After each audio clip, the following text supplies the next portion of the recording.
Tudo bem, Tudo bem? Aretusa? É um Boa noite. prazer estar recebendo aqui o senhor, viu, para essa live. E hoje nós vamos estar falando aí sobre o ensino remoto na odontologia, né? Com essa pandemia, tanta coisa mudou, principalmente no ensino e também o retorno às atividades aí práticas presenciais na pandemia, né, da Covid-19. Como é que vai ficar isso aí depois, né, doutor? Isso mesmo, Aretusa. Mas antes da gente começar o nosso bate-papo, eu vou pedir para o senhor se apresentar um pouquinho aí para a gente, falar um pouquinho do senhor. Ok. Bom, né, primeiramente queria agradecer ao CRO, né, pelo convite de participar dessa live. É um momento importante para os professores, né, e para os gestores de escolas de odontologia, porque nós estamos diante de uma situação, né, inusitada, que é nova, e principalmente considerando, né, um ambiente, né, de escola, né, onde eu tenho várias peculiaridades, né, inerentes aí à formação do aluno. Atualmente, né, eu estou como chefe do departamento de odontologia da PUC Minas e também coordenador do curso de graduação. Eu me formei, né, na UFMG em 97. A minha área de atuação é a área de patologia bucal, estomatologia, e dentro da escola eu já estou participando, né, das discussões, né, de NDE, dos colegiados e da coordenação, e trabalhando intensamente agora, né, a partir da Covid-19, com esses desafios, né, que a situação nos impõe, né? Isso mesmo. Então, agora nós vamos começar esse bate-papo, porque está todo mundo querendo saber como que o curso de odontologia se organizou para enfrentar essa situação imposta pela pandemia da Covid-19. Ok. Bom, Artuza, primeiramente, né, eu queria dizer que eu falo em nome de toda a comunidade acadêmica, né, da PUC Minas.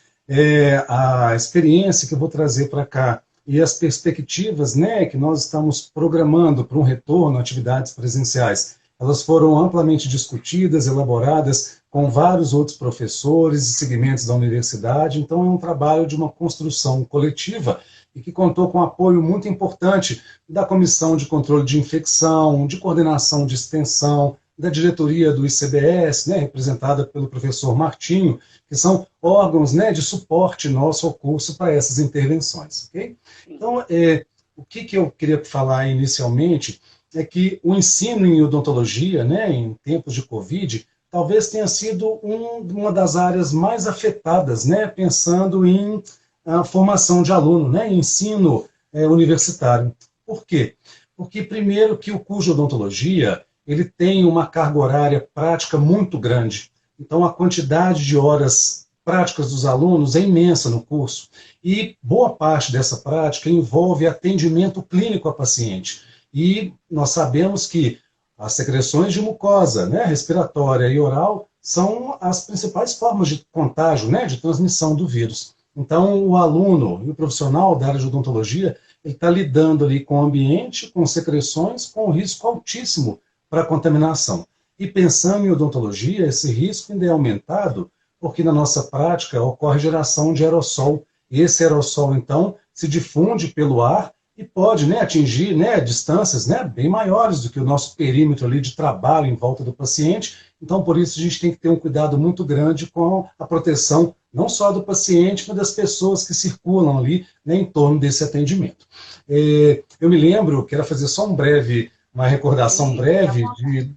do que Aham. aconteceu, né, em março. Eu lembro que eu estava na escola e não esqueço de um fim de semana, foi o fim de semana do dia 14 de março, que quando já tinham casos em São Paulo, no Rio, e começaram os primeiros casos em Divinópolis, em Belo Horizonte, e eu vi as pessoas muito preocupadas, e os alunos, professores, no grupo nosso de WhatsApp, professores comentando, meu Deus, está chegando, e nosso risco da transmissão. Então, isso gerou uma ansiedade, né, e um medo, né, das pessoas muito grande. E eu me lembro que num domingo, né, no dia 15 de março, no domingo, a PUC, que já tinha montado um comitê de enfrentamento, né, para a Covid, da qual faz parte, né, o comitê, o professor Martinho, que é do nosso curso, né, de odontologia, atual diretor do nosso Instituto de Ciências Biológicas da Saúde. Eu estava conversando com ele na sexta-feira anterior e eles se reuniram, o comitê se reuniu no domingo, né, de manhã, e tomaram a decisão, logo na hora do almoço, de suspender as atividades presenciais. e isso foi muito bem acolhido pelos alunos, pelos professores, pela comunidade, de um modo geral, diante do medo que todos estavam, né, em relação a essa questão da transmissão e do contágio. Ou seja, né, Esse pegou início, todo mundo assim de surpresa, né? sim. Então, e realmente foi uma decisão muito corajosa da universidade, eu acho que muito assertiva. Por quê?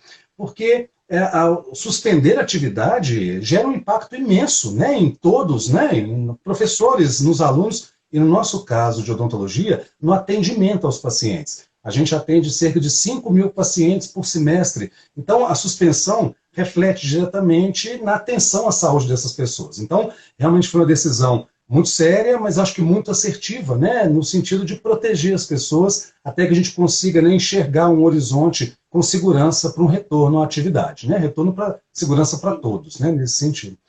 E o que a PUC fez, então? Ela suspendeu as atividades presenciais e entrou no chamado regime letivo remoto.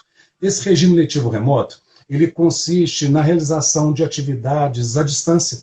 E para isso, a PUC, que já tinha uma expertise em ambiente virtual de aprendizagem, a gente usa o Canvas, né, uma plataforma, né, que é internacional.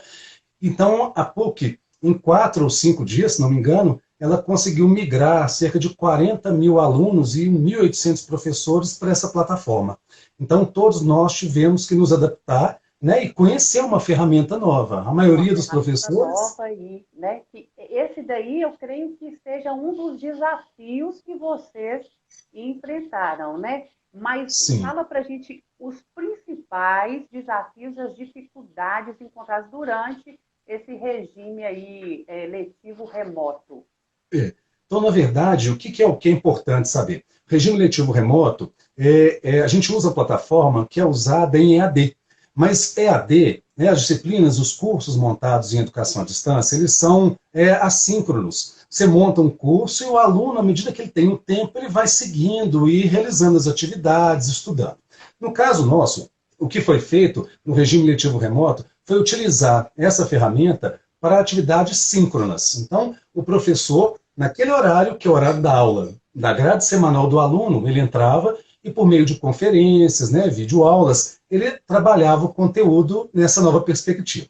Então foi um desafio muito grande, porque todos os professores tiveram pouco tempo para se organizar, preparar o seu material para uma nova forma de uso. Por mais que a gente tenha, né, experiência em aula, né, em discutir, em apresentar, mas é um canal diferente, né? A tecnologia, eu acho que os alunos nossos têm mais facilidade do que a gente, né, em usar essas tecnologias. Mas foi um desafio que todos encararam e a gente teve assim, um resultado muito surpreendente, né? Com poucos dias, os professores conseguiram dominar, né, as ferramentas, e o que eu achei muito assim, relevante, que eu acho que foi muito importante, é que essas ferramentas, elas nos permitem a continuidade do ensino no modo distante, porque a pandemia nos impele isso, nos impede de estarmos presentes na mesma sala. Mas, por outro lado, foi muito gratificante, porque todos nós tivemos a oportunidade de aprender. Então, eu acho que se não tivesse essa situação, a gente tem que fazer, né, uma limonada com limão, né? Tem essa expressão. Então, foi uma oportunidade que todos nós tivemos de nos capacitarmos, né, assim, por obrigação, a gente não tinha outra possibilidade para conseguir aprender. E isso foi muito rico, porque todos os professores comentam como que, mesmo voltando no presencial, essas ferramentas são muito úteis para ajudar no processo de ensino-aprendizagem. Então, acho que esse foi um ponto muito importante. Então, eu queria destacar, assim, de um ponto central no início, Aretusa, foi a questão do envolvimento e engajamento dos professores. Né? Houve um pânico inicial, meu Deus, como que eu vou fazer? Mas todos, né, por meio de tutoriais, a gente tem uma professora, Adriana Pereira, que ela é da PUC Virtual, que é essa seção da PUC que cuida disso, ela é do nosso curso também, deu muito apoio ao grupo, e o que eu achei muito relevante, todo mundo ajudando ao outro. Então, cada um que descobria uma nova ferramenta ali dentro, compartilhava a experiência, e isso foi dando segurança, tranquilidade e amplificando essas possibilidades. Então, esse foi um ponto, acho que é de destaque importante no início. E uma coisa importante, que eu acho que a ferramenta nos permite, e que a gente ficou muito atento, é que os alunos, nós passamos de um momento presencial para um momento à distância. Nós temos 801 alunos no curso. Nós não sabemos a condição de família e de internet, de dispositivo de cada um. Então, nós migramos. Então, nós observamos que o uso de ferramentas, né? A gente tem uma ferramenta que chama Studio, a gente grava a videoaula, ela fica disponível para o aluno. Então, isso facilita muito, porque o aluno, muitas vezes, no horário da aula, lá segunda-feira, 10 da manhã, ele está dividindo o equipamento com um colega, né, com o irmão, com o pai, ou ele tem uma internet ruim. Nós tivemos relatos de dificuldades de alunos que moram no interior, que nos disseram que durante o dia a rede da internet é muito ruim, mas que depois das 8 da noite melhora muito, 8, 9 horas. Então, muitos deixavam para assistir às aulas nesses horários, e aí, durante a semana, eles faziam as discussões com os professores, né, nas conferências do Tira Dúvida. Então, assim, foi um momento difícil, mas que foi muito desafiador, mas, ao mesmo tempo, muito gratificante para todos nós. E uma coisa que eu acho que foi muito importante é que a aula teórica, ela era o menor dos problemas, porque a aula teórica, você tem seus slides, né, o seu PowerPoint, seus vídeos, o seu material que você projeta num data show, você pode compartilhar pela internet, né, pelas plataformas. Mas o que eu achei o grande diferencial foi que, na impossibilidade do atendimento clínico, da realização das práticas, nós não deixamos esse horário, né, o aluno perdido. Nós ocupamos esses horários para fazer discussões possíveis de serem feitas, né, pelo método remoto.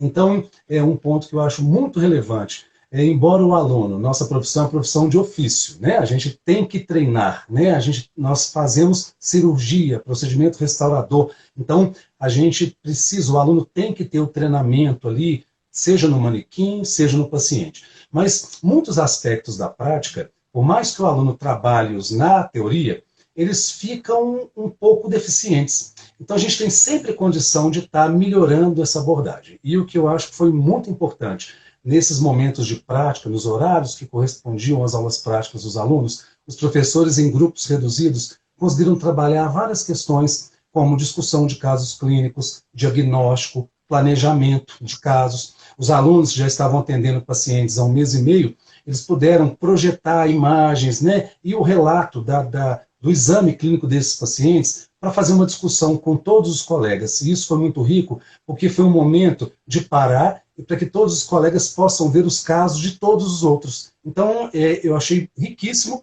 essa estratégia de conseguir trabalhar aspectos de competências práticas dentro de um regime letivo remoto. Eu acredito que, quando os alunos retornarem, eles terão mais segurança, né, para a prática, né, profissional, né, para a prática do atendimento, na prescrição de medicamento, na terapêutica, né, no acolhimento ao paciente. Então, eu acho que esse é um lado que foi muito positivo, que eu acho que é um lado de destaque. Acaba que todo mundo saiu dessa zona de conforto, né, diríamos. Justamente, eu acho que... Se reinventar. Você falou a palavra certa, Letuze, a questão é reinventar. Então, de acordo com cada cenário que era exposto para cada disciplina, em cada condição, isso depende do período em que o aluno está, do perfil da disciplina, o professor teve que encarar aquele desafio e realmente descobrir estratégias novas e até o ouvir do aluno para saber qual é a real necessidade sua agora nesse momento, como que a gente pode contribuir para a sua formação nesse momento, né, distante. Então, assim, uma coisa que eu acho fundamental foi esse contato. Embora o isolamento social nos manteve dentro de casa com nossas famílias, a gente teve uma possibilidade de ter um contato por aula, diário, semanal, com os alunos e com os professores. E acho que isso acalenta um pouco a pessoa, né, traz a gente mais próximo do que é o real. A gente está vendo as pessoas aqui, né, eu estou te vendo, na verdade, né, mas assim, você conversa num dispositivo, podendo ter vídeo e áudio com a pessoa, e isso eu acho que ajudou muito, né, na questão do bem-estar. Agora, Aretusa, só focando um pouco nas dificuldades, né, que você colocou, eu posso assim, separar 2 pontos principais de dificuldades.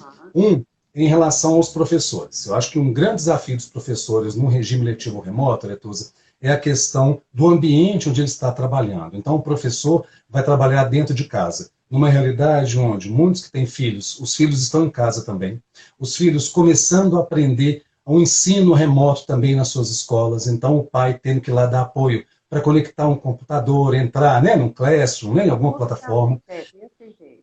Outra coisa, a carência, né? Assim, esse medo, essa ansiedade geral, quando você assiste televisão e vê aquelas imagens e as informações da Itália, da Europa, tudo aquilo vai angustiando a gente dentro de casa um pouco. Então, acho que essas são dificuldades. É o conviver, é conseguir ter concentração no ambiente familiar, né, ali dentro, conseguir atender a família que tem necessidade emocional importante nesse momento difícil, compartilhar equipamento eletrônico, né, que a gente muitas vezes tem que compartilhar com o filho, né, nesse início, e conciliar as atividades domésticas, né? Muitos professores ficaram sem o apoio, né, do profissional, né, doméstico, né, do empregado doméstico, então teve que se virar, fazer outras atividades além do que está acostumado. E para os alunos, que eu acho que foi uma dificuldade, mas que eu vi com muito bons olhos a forma que eles solucionaram, a grande dificuldade dos alunos foi de mudar o jeito de estudar. Porque uma coisa é sentar na sala e ele receber informação e levar. O ensino remoto, ele demanda uma autonomia maior e uma busca do aluno pelo conhecimento. O aluno tem que buscar, ele vai na rede, vai na internet, ele acessa os tutoriais, acessa a plataforma e busca o conhecimento. Então, isso demanda dele um jeito novo de aprender. Então, esse acho que foi um choque inicial para eles, para se acostumar. Outra coisa também foi dificuldade de acesso ao dispositivo eletrônico. Alguns relataram dificuldade, uns tiveram que comprar algum dispositivo, compartilhar com alguém, e muitos relataram a questão da dificuldade de internet no interior, mas foi sanada com os horários alternativos, como eu disse, né, anteriormente. E pouca dificuldade em usar as ferramentas, porque para eles isso é muito fácil, né? É o dia a dia do aluno, do jovem, né? Então, eu acho que esse não teve tanto problema.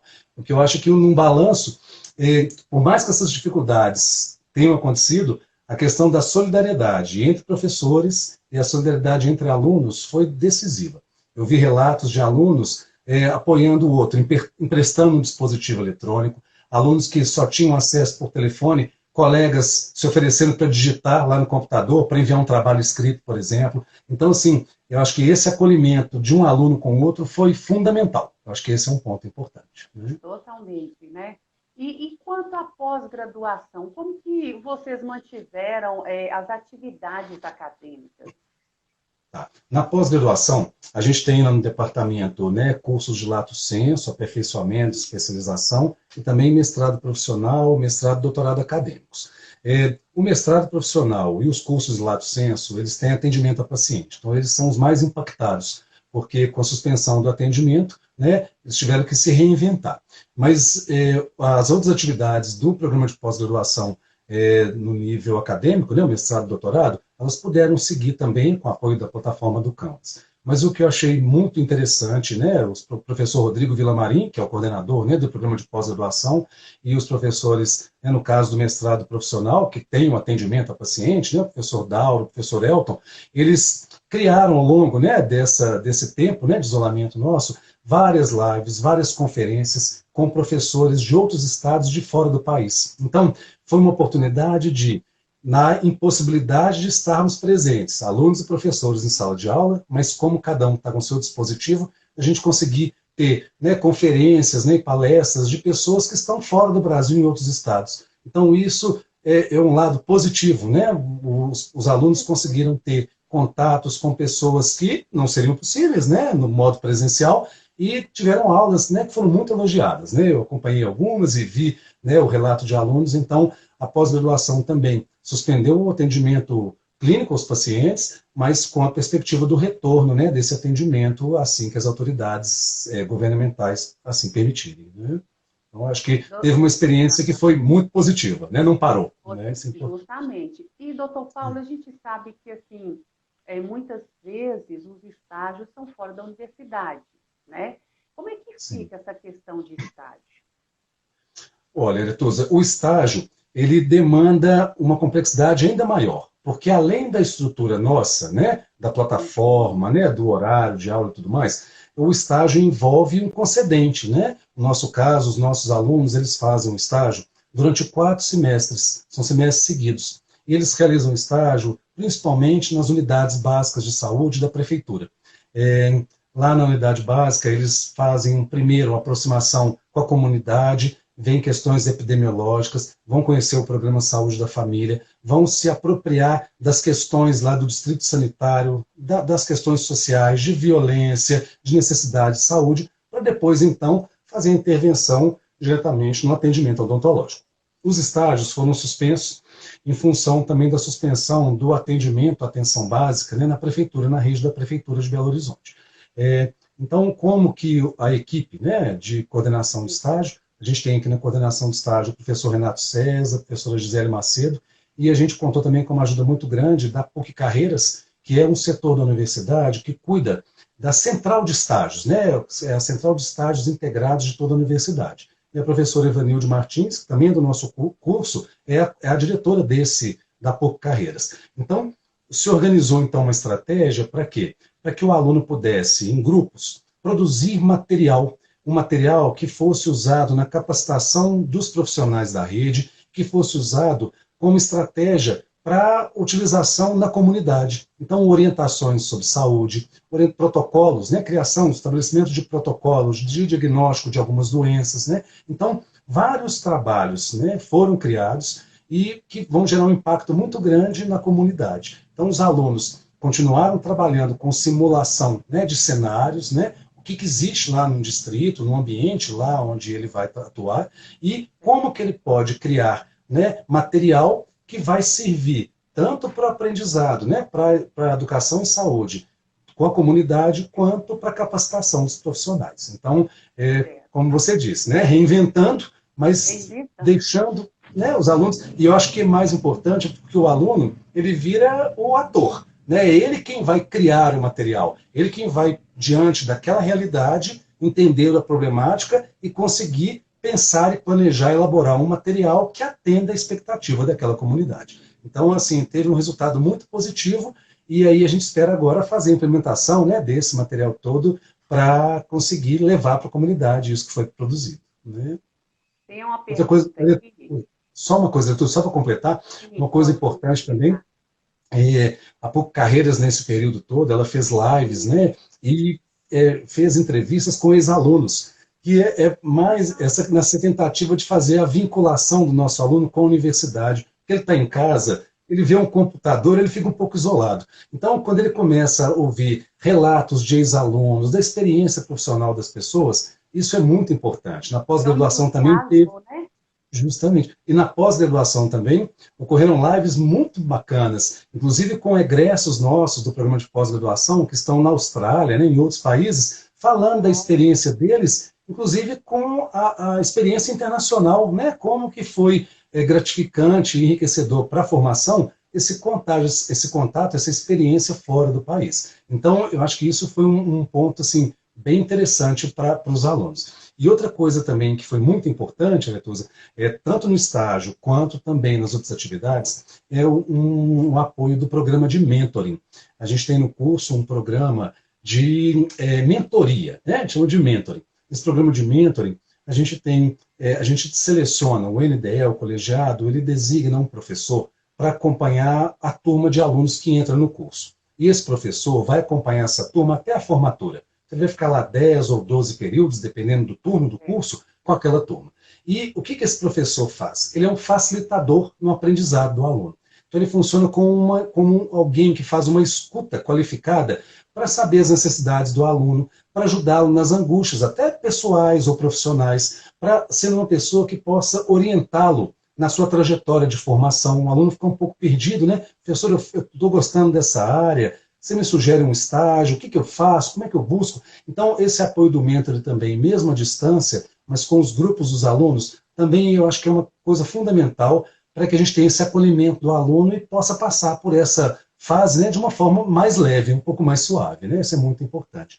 E outro ponto, Aretusa, que, voltando um pouquinho, eu lembrei lá da sua pergunta anterior sobre as dificuldades, a gente viu, né, até relatos na televisão de muitas pessoas que passaram por transtornos psiquiátricos e emocionais em função do isolamento.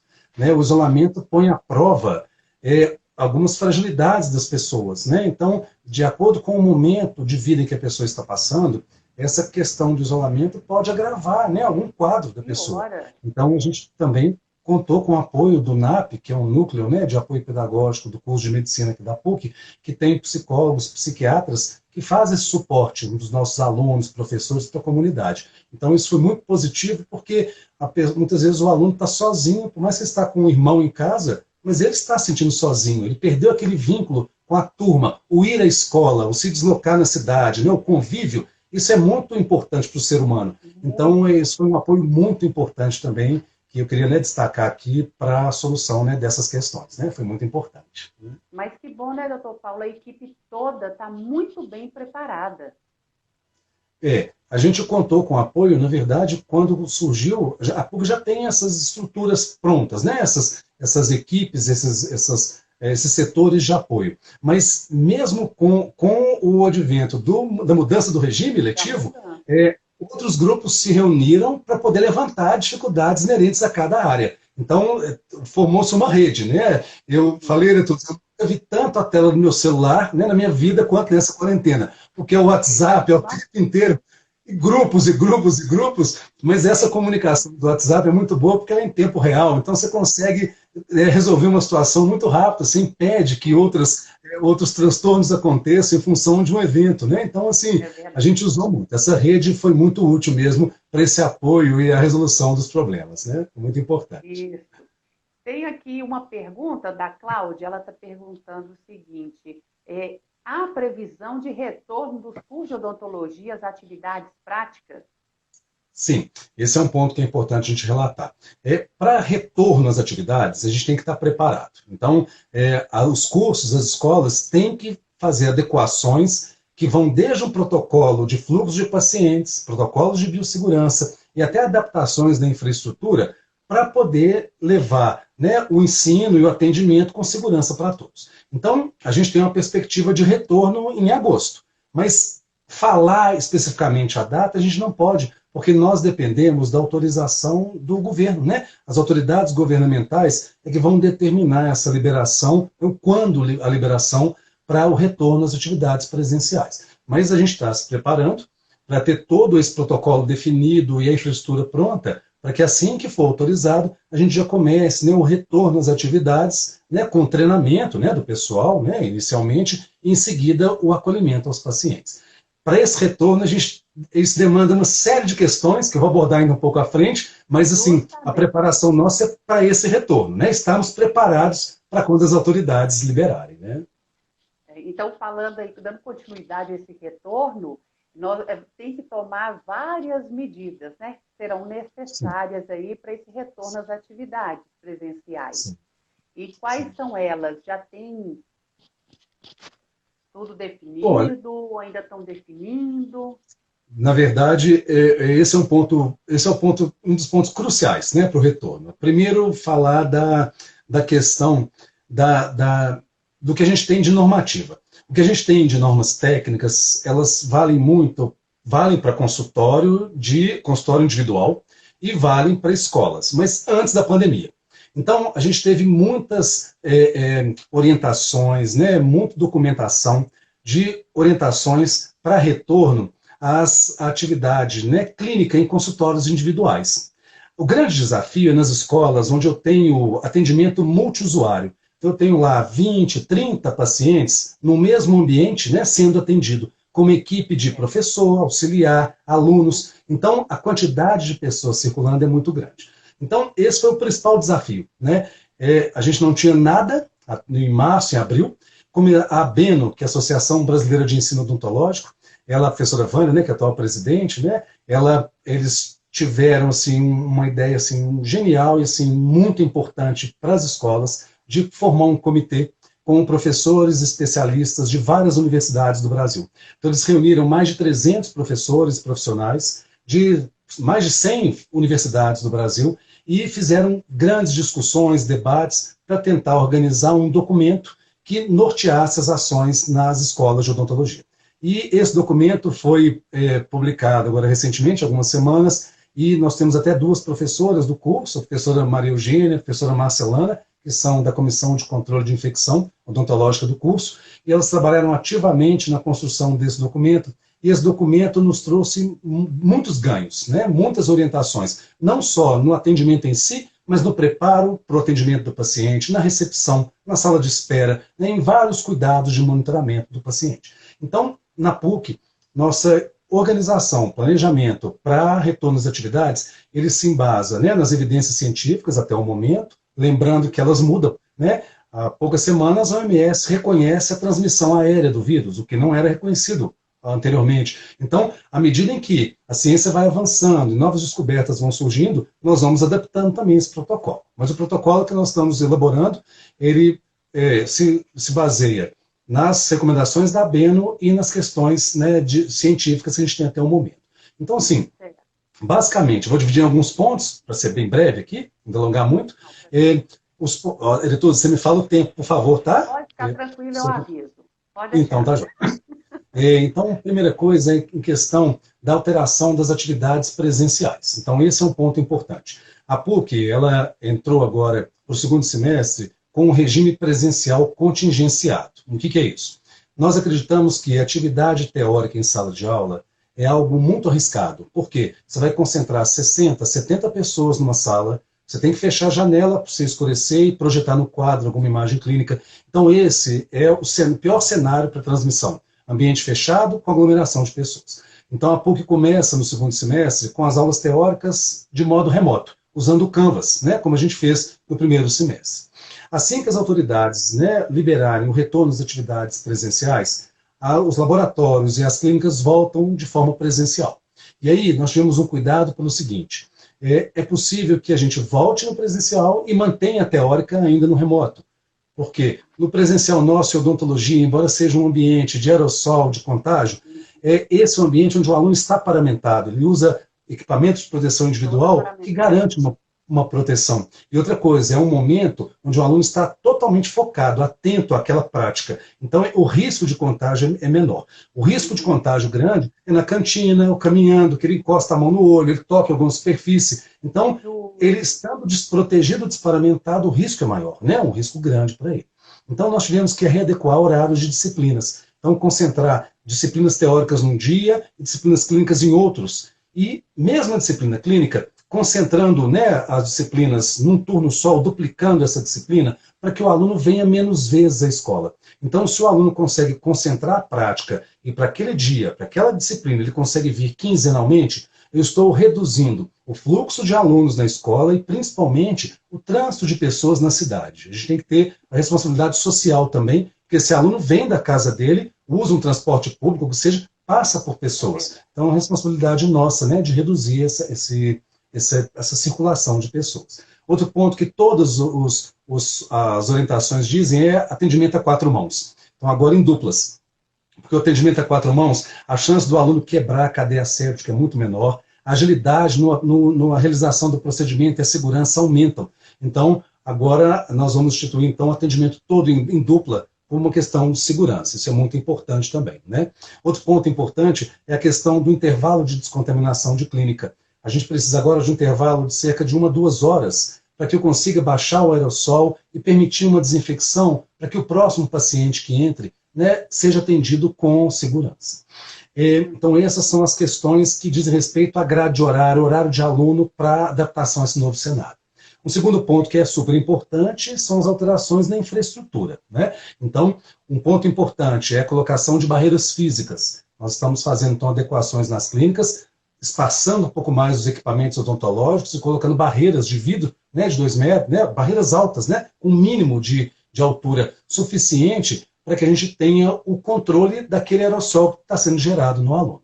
Além disso, é importante, né, até a Beno, ela coloca muito bem isso aí, além da barreira física, outros dispositivos e equipamentos que possam ser usados para minimizar essa dispersão do aerossol e esse contágio devem ser aplicados. Então, né, alguns exemplos que a gente vê na literatura: utilização de bomba a vácuo para ter uma sucção mais eficiente, utilização de equipamentos com filtro EPA ou com lâmpada de ultravioleta, UVC, confinada, para manter o ciclo do ar dentro do ambiente e a esterilização, a descontaminação desse ar, são estratégias importantes, né?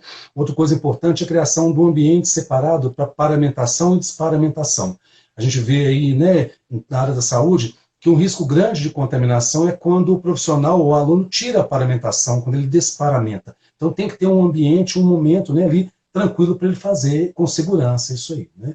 E outra coisa importante também é a questão de espaçamento na sala de espera, lugares arejados para o paciente esperar, e também proteção de acrílico nas recepções, né, onde eu tenho atendimento ao usuário.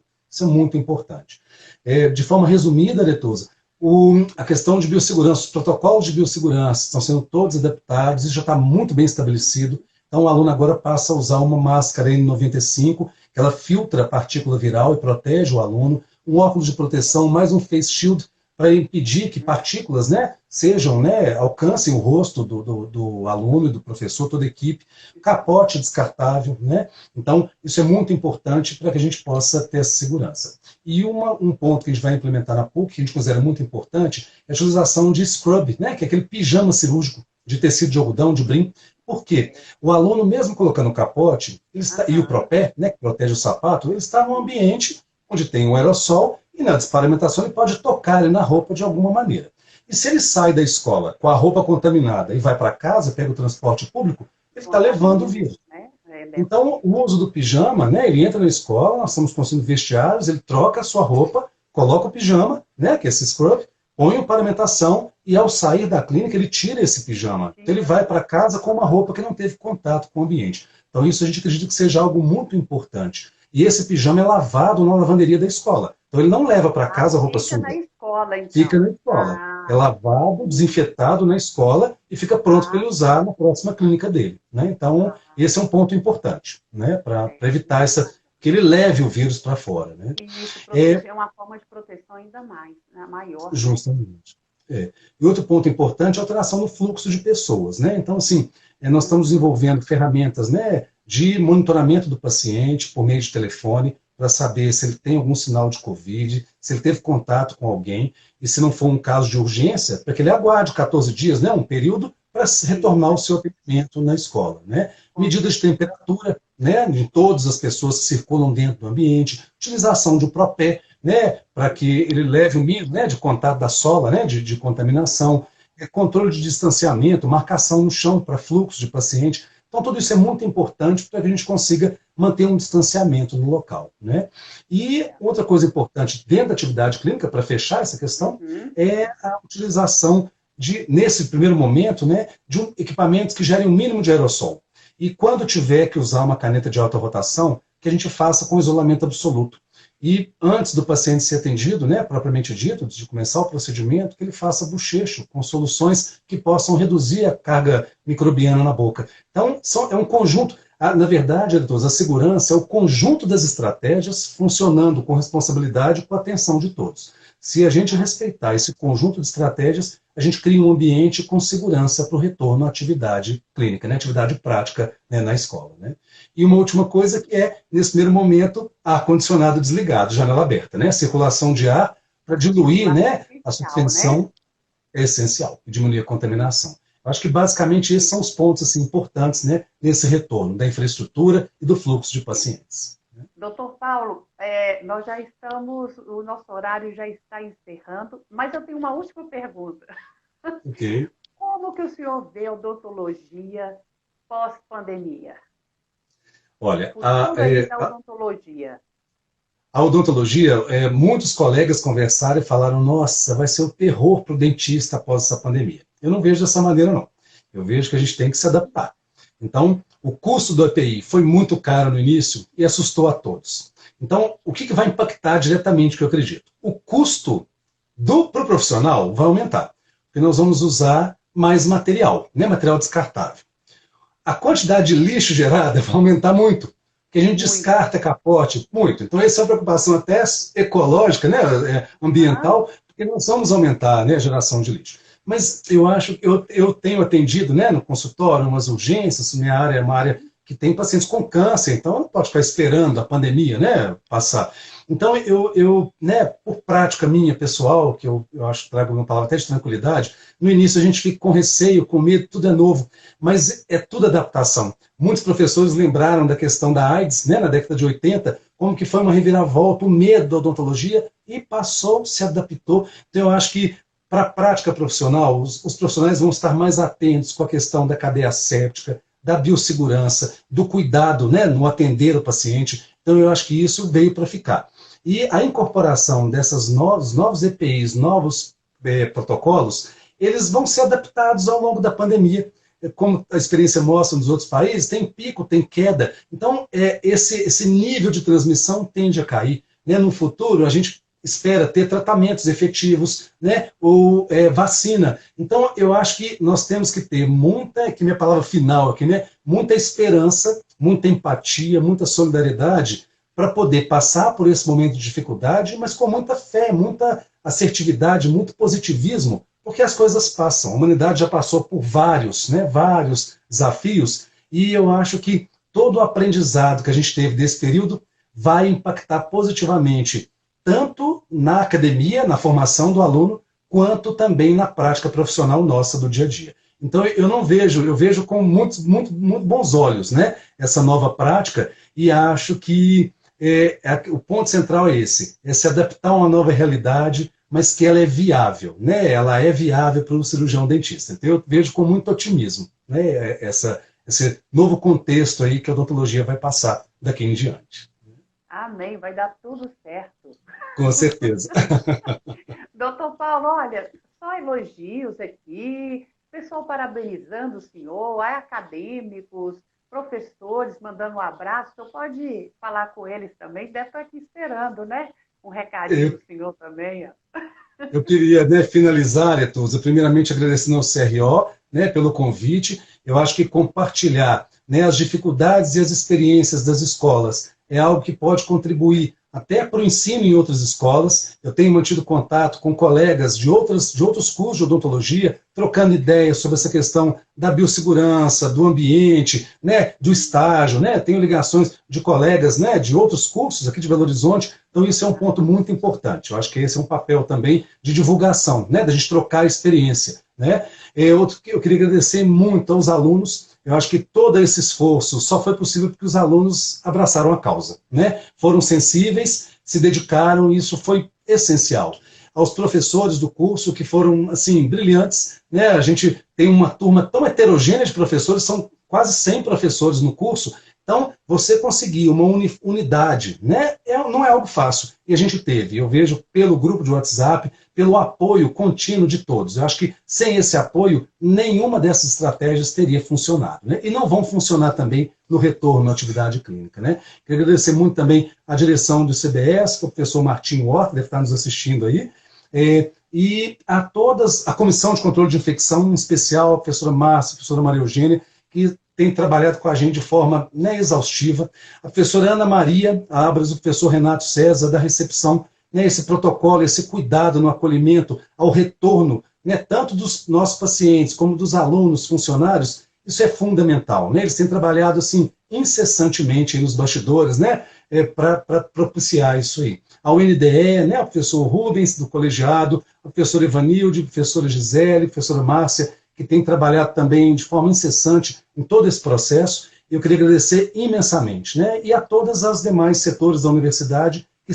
têm nos apoiado, né, em todo esse desafio nosso, né, que é encarar essa situação e programar um retorno com segurança para todos, né? O trabalho só teve êxito e só vai ter êxito porque é um trabalho coletivo, né? É o apoio de todos que faz com que a gente tenha êxito, né, nessa nossa jornada aí, enfrentando a pandemia da Covid. Viu? Doutor Paulo, o CRO-MG agradece demais sua participação, nesse tempinho que o senhor tirou aí, para poder estar aqui interagindo com a gente. Então, isso é muito gratificante. Muito obrigado mesmo, em nome de todos os CRO-MG. E a nossa live vai estar salva. Então, quem por acaso pegou a live já na metade ou no finalzinho, vai poder assistir tudo aí na íntegra, que ela vai estar salva no Instagram do CRO-MG. Tá? Muito obrigada, uma boa noite, obrigada a todos aí que participaram conosco. Boa noite a todos aí, muito obrigado. Boa noite. Boa noite, doutor. Tchau. Tchau.